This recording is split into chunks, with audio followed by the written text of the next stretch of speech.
So ngayon, kakatapos ko lang magtinda, kakatapos ko lang din maglinis. So ngayon, January 13. Oras na ba? Basta yun, January 13. Tapos, yun.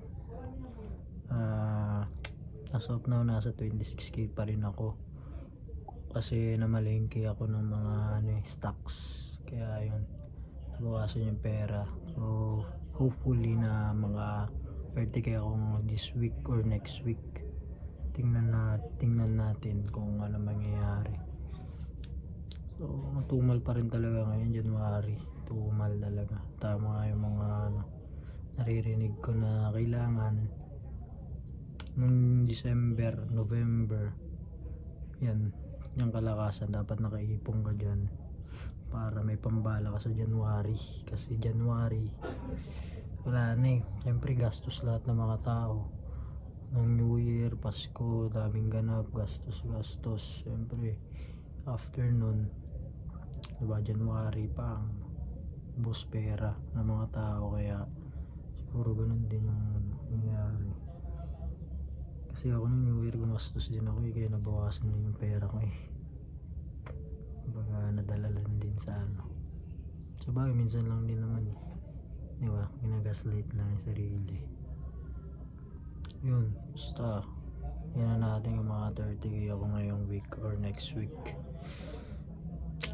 Tapos yun, buti nakaipon ako ng konti-konti para mapaikot pa sa ibang diskarte, diba? Kahit matumal, meron pa rin pumapasok, diba? Kung babayan sila ko ganyan, kung anong mga diskarte. Yun, ngayon bumili ako ng isang cellphone. Meron ako, ito yung ginagamit ko ngayon. Kasi itong cellphone ko, isa basag, tsaka malabo yung camera nya. So ito ngayon yung ginagamit ko, yung binili ko, tapos ibibenta ko rin to. Tapos yung sa mga last video ko, hiniram ko lang yung sa kapatid ko cellphone. Nanghihiram lang ako kasi nga sira nga yung cellphone ko. Tapos yun, ang ingay dito sa labas, kala mo siya ng yun, diba? Tapos tuloy-tuloy lang, diba? Diskarte. Kahit mahirap, talagang mahirap talaga. Lalo na kapag ikaw lang mag-isa. Kasi ako lang talaga mag-isa, wala akong katulong dito. Ako nagluluto, ako